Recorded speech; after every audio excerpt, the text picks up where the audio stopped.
Sensation, le MAG. Bonjour à tous et bienvenue sur Sensation en partenariat avec TV78 afin de faire découvrir aux enfants le plaisir de la lecture. L'association Lire et Faire Lire missionne des bénévoles pour faire la lecture à des enfants de tout âge. Pour en parler avec nous, je reçois aujourd'hui Florence Cazot, directrice générale adjointe de la Ligue de l'enseignement des Yvelines. Bonjour. Bonjour.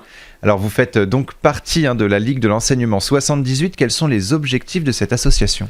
Alors c'est une association d'éducation populaire qui a été créée en 1866. C'est une association nationale qui a des fédérations départementales. Donc on est représenté nationalement et dans les DOMCOM.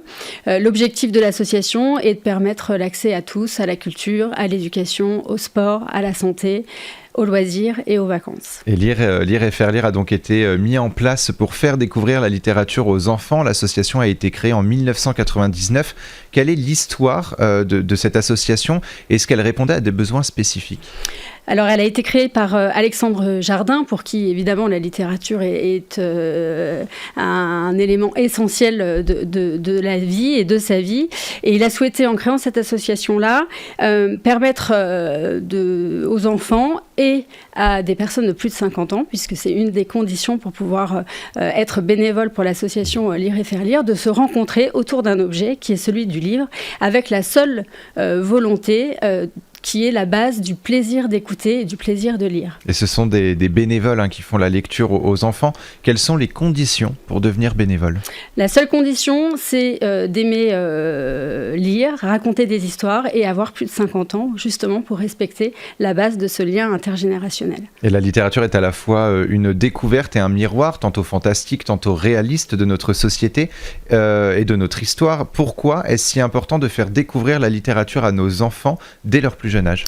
Alors, je pense que le livre fait partie dès le départ de l'environnement du bébé, avant qu'il soit enfant. Il y a énormément d'ouvrages et de livres qui sont accessibles dès les premiers mois de la vie.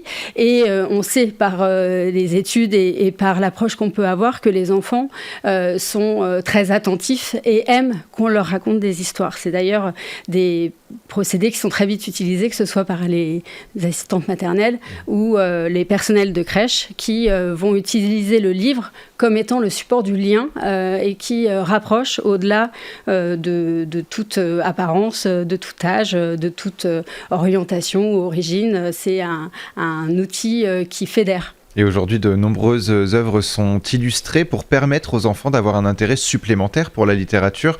Comment réagissent les enfants lors des différentes lectures ?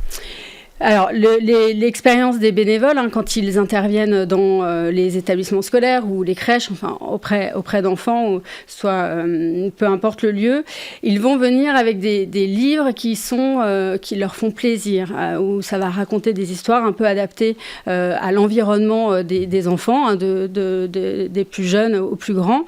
Plus on avance en âge, plus on va avoir des livres qui peuvent être riches sur des valeurs qu'on va pouvoir transmettre.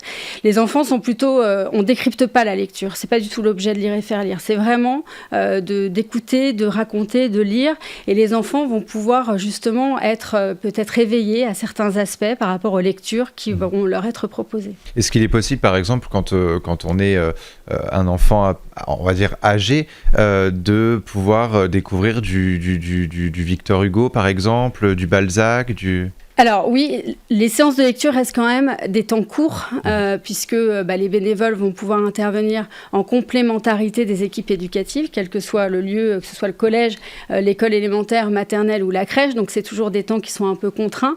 Donc on peut avoir une approche de certains auteurs, mais se lancer dans des lectures de romans, par exemple, ça peut être un petit peu compliqué, puisque les groupes constitués sont en petit nombre. C'est aussi l'intérêt, c'est le fait d'avoir un environnement qui soit un peu intimiste pour pouvoir être à l'aise, pour pouvoir écouter et être à l'aise pour pouvoir compter. Donc ça peut être un exercice qui peut être un petit peu compliqué, si ce n'est si on trouve justement des œuvres qui sont plus synthétiques et qui peuvent justement présenter des auteurs pour les plus âgés. Et on le disait au début de cette émission, les bénévoles sont des personnes de plus de 50 ans.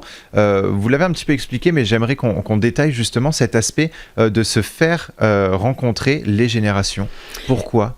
Je pense que c'est un bon choix parce qu'on voit qu'il y a une relation qui s'instaure en fait entre des personnes. Alors plus de 50 ans, on ne va pas parler de grands-parents parce qu'à 50 ans déjà, ce n'est pas forcément la majorité non plus de nos bénévoles.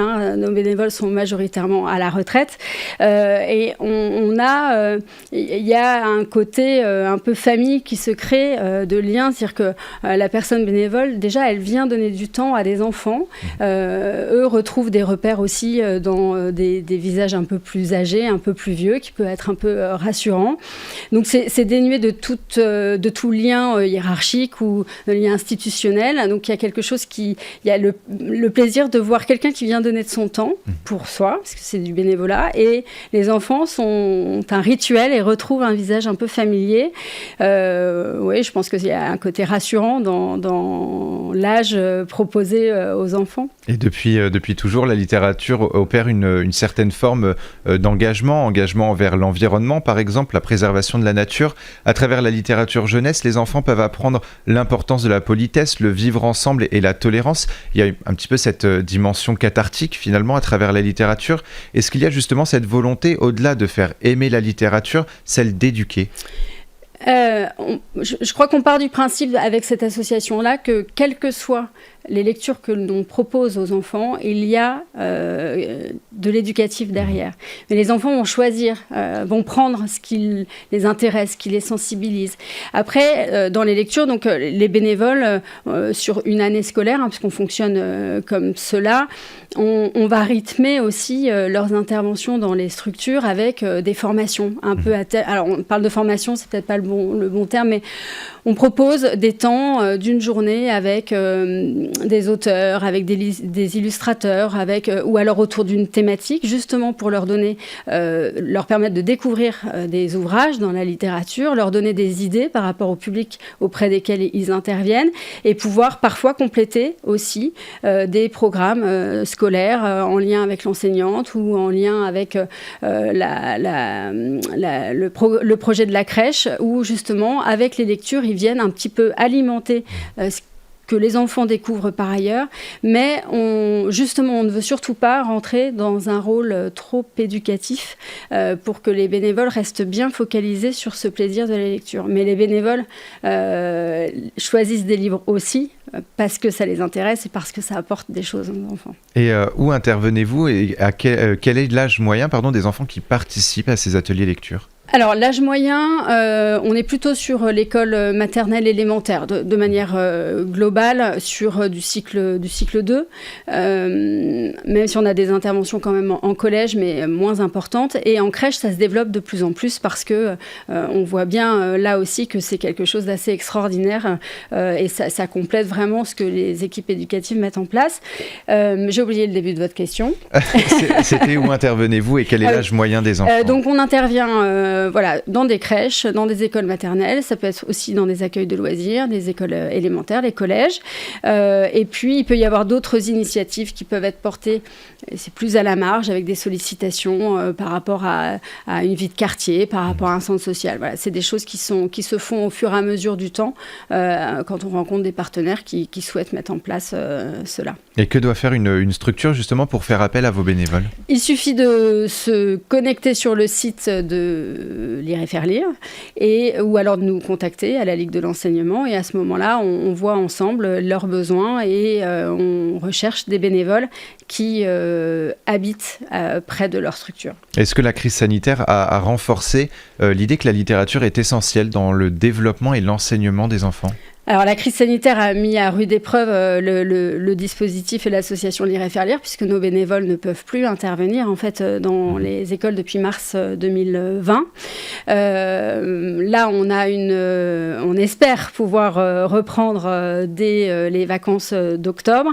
Donc, il y a une grande campagne de remobilisation qui va être faite fin septembre, justement pour pouvoir remobiliser des bénévoles, parce que pendant 1 an et demi, quand on n'a plus la possibilité d'intervenir, on a le risque d'avoir des personnes qui veulent passer un peu à autre chose.